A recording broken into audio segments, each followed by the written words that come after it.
अस्सलाम वालेकुम वरहमतुल्लाहि वबरकातुहू। तो अजीज तलबा व तालिबात, उम्मीद करता हूँ कि आप खैरियत से होंगे। तो आज हम इस वीडियो में क्लास 6 उर्दू चैप्टर नंबर 12 बर्फबारी, इसके सवालात व जवाबात करेंगे। ठीक है, तो वीडियो को शुरू करने से पहले आप सबसे गुजारिश है कि अगर अभी तक आपने हमारे YouTube चैनल को सब्सक्राइब नहीं किया है तो प्लीज सब्सक्राइब कीजिए और इस वीडियो को अपने दोस्तों में शेयर कीजिए। ठीक है, तो चलिए वीडियो को शुरू करते हैं।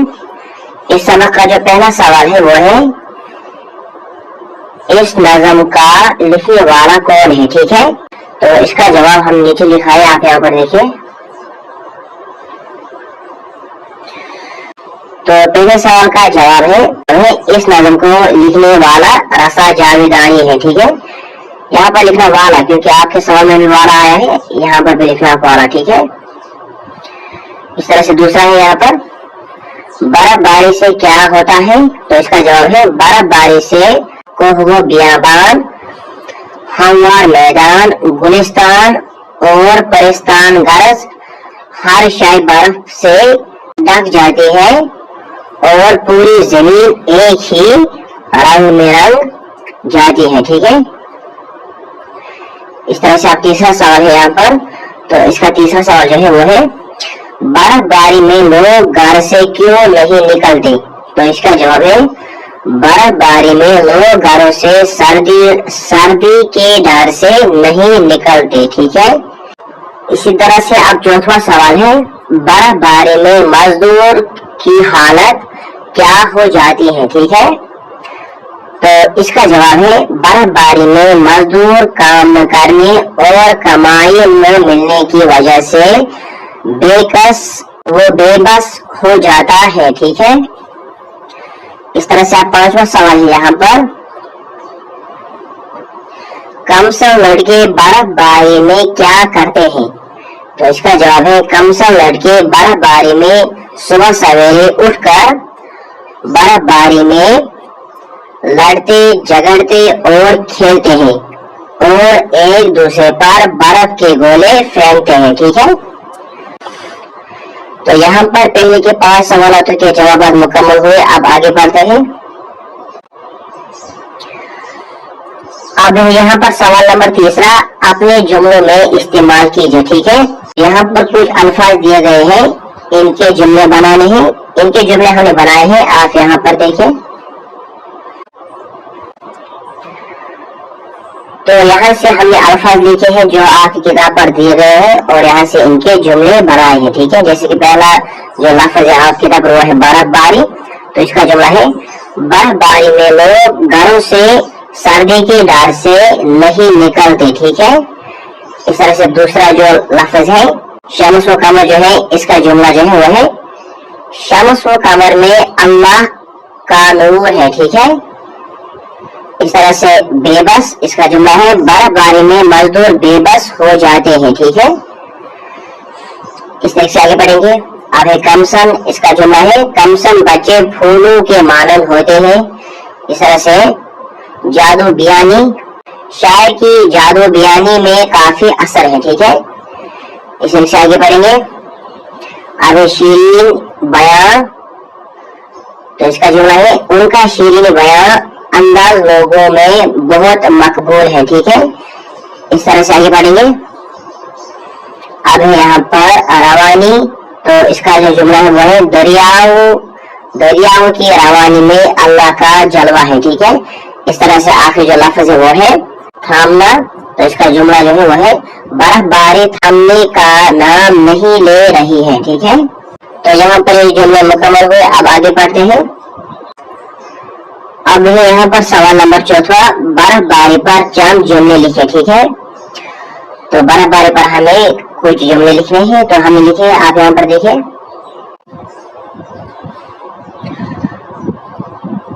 तो इसका जवाब जो है वो है, कश्मीर में बर्फबारी दिसंबर, जनवरी और फरवरी के महीनों में होती है। इस मौसम में लोग ज्यादातर गर्म कपड़ों का इस्तेमाल करते हैं। लोग घरों में ही रहते हैं, बाहर ज्यादा नहीं घूमते। सड़क, दफातर, स्कूल और कॉलेज मुकम्मल तौर पर بند کر دیے جاتے ہیں، گاڑیاں کم چلتی ہیں، سارا دیش جو ہے، ٹھیک ہے. اس سے آگے بڑھیں گے. سفید چادر میں تبدیل ہو جاتا ہے. اس موسم میں کانگڑیوں میں کوئلہ جلایا جاتا ہے. اسکول میں مکمل طور پر تعطیلات ہو جاتی ہے. بچے گھر میں تعلیم حاصل کرتے ہیں. آفتاب بادلوں کے پیچھے ہی رہتا ہے. اس طریقے سے آگے بڑھیں گے. اب ہے آخری والا. ہوائیں ٹھنڈی رہتی ہے. نزلہ زکام کھانسی اکثر اس موسم میں رہتی ہے. ٹھیک ہے، تو یہاں پر اس کا جواب مکمل ہوا. اب آگے پڑھتے ہیں. اب یہاں پر 5واں سوال غور کرنے کی بات. ٹھیک ہے، تو اسے آپ خود پڑھنا، میں ڈائریکٹ اس کے سوال پر آتا ہوں. ٹھیک ہے، تو اس کا جو سوال جو شروع ہوتا ہے وہ یہاں سے ہوتا ہے. کیا آپ جانتے ہیں کہ ایسی صورتحال کیوں کر پیدا ہوتی ہے؟ ٹھیک ہے، تو جب آپ یہ پڑھیں گے تو آپ کو خود بخود سمجھ میں آ جائے گا کون سی صورتحال ہے. یہ صورتحال جنگلات کے بے تحاشا اور بے ذریعہ کٹاؤ کی وجہ سے پیدا ہوئی ہے. ٹھیک ہے، قدرتی ماحول میں قائم توازن بگڑ چکا ہے. اپنے دوست کے ساتھ صلاح مشورہ کر کے بتائیے کہ ماحول میں مناسب توازن رکھنے کے لیے ہمیں کیا کرنا چاہیے. ٹھیک ہے، تو یہ آپ کو اپنے دوست کو بتانا ہے. ٹھیک ہے، ان سے مشورہ کرنا ہے اور ہمیں کیا کرنا چاہیے اس توازن کو قائم رکھنے میں. ٹھیک ہے، اس طرح سے کیا ہمیں نہیں چاہیے کہ ہم اپنے ماحول کو بنائے رکھنے کے لیے مناسب اقدام اٹھائے. ٹھیک ہے، تو اس کا جواب میں نے لکھا بھی ہے. اگر آپ کو لکھنا ہے تو آپ اسے لکھ بھی سکتے ہیں. ٹھیک ہے، ورنہ آپ کو یہ ڈسکس کرنا ہے اپنے دوست کے ساتھ. ٹھیک ہے، تو پھر بھی اس کا جواب میں نے لکھا ہے، آپ یہاں پر دیکھیں. تو اس کا جو جواب میں نے اپنے الفاظ میں لکھے وہ یوں ہے. جی ہاں، ماحول میں مناسب توازن قائم رکھنے کے لیے ہمیں درج ذیل اقدامات اٹھانے چاہیے. ٹھیک ہے، جیسے کہ پہلا اقدام جو ہے وہ میں نے یہاں سے لکھا ہے. یہاں پر کی بورڈ مسٹیک ہے، یہاں پر لکھنا یہ ایک والا پہلا جملہ. ٹھیک ہے، جیسے کہ پہلا جملہ میں نے لکھا ہے شجر کاری کو فروغ دینا. ٹھیک ہے، یعنی زیادہ سے زیادہ درخت لگائے تاکہ آکسیجن کی مقدار میں اضافہ ہو اور کاربن ڈائی آکسائڈ جذب ہو سکے. ٹھیک ہے، اس طرح سے میں نے اس کا دوسرا لکھا ہے جنگلات کی کٹائی کو روکنا. ٹھیک ہے، غیر ضروری درختوں کی کٹائی پر پابندی لگائی جائے اور جہاں ضرورت ہو وہاں پودے لگائے جائیں. ٹھیک ہے، اس سے تیسرا میں لکھا یوں ہے ماحولیاتی آگاہی مہمات. ٹھیک ہے، یعنی عوامی شعور بیدار کرنے کے لیے سیمینار، ورکشاپس اور مہمات چلائی جائے. ٹھیک ہے، اس طرح سے چوتھا میں نے یوں لکھا ہے متبادل توانائی کا استعمال. ٹھیک ہے، تو اسے آپ خود پڑھنا کیونکہ ویڈیو پھر بہت لمبا ہو جائے گا. ٹھیک ہے، اس طریقے سے پلاسٹک اور دیگر آلودہ اشیاء کا کم سے کم استعمال. ٹھیک ہے، تو اسے بھی آپ خود پڑھنا. ٹھیک ہے، آپ اسے چھٹا بھی لکھ سکتے ہیں اور ساتواں بھی. ٹھیک ہے، اگر 5 ہی لکھو گے تو وہ بھی ٹھیک ہے. ٹھیک ہے، تو یہاں پر اس سبق کے تمام سوالات و جوابات مکمل ہوئے.